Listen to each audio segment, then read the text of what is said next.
for a brief history of the United States of America.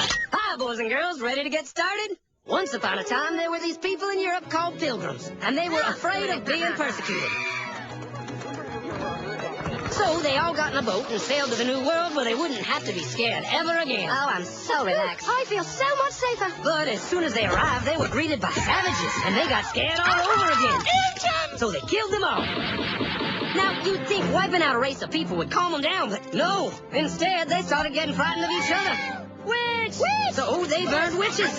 In 1775, they started killing the British so they could be free. And it worked, but they still didn't feel safe. So they passed a Second Amendment which said every white man could keep his gun. I loves my gun. Loves my gun. Which brings us to the genius idea of slavery. You see, boys and girls, the white people back then were also afraid of doing any work. So they went to Africa, kidnapped thousands of black people, brought them back to America, and forced them to work very hard for no money. And I don't mean no money like I work at Walmart and make no money. I mean $0. Nothing. Not a zip. Doing it that way made the USA the richest country in the world.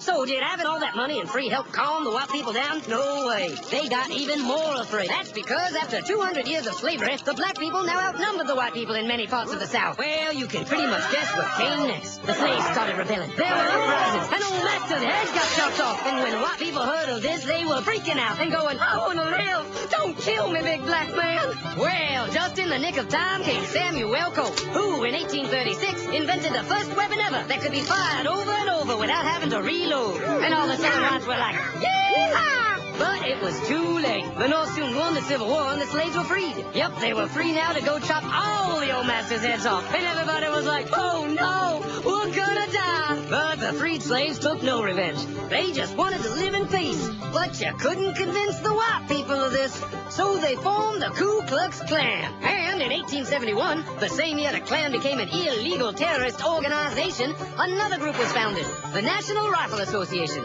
Soon politicians passed one of the first gun laws, making it illegal for any black person to own one.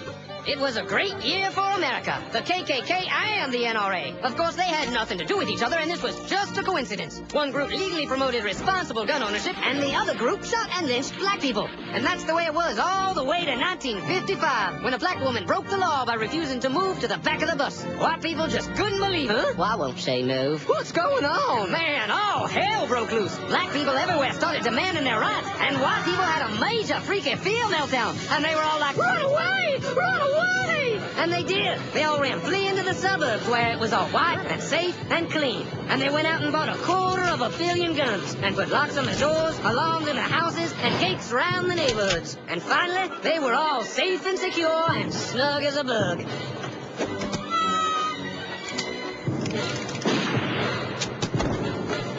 And everyone lived happily ever after.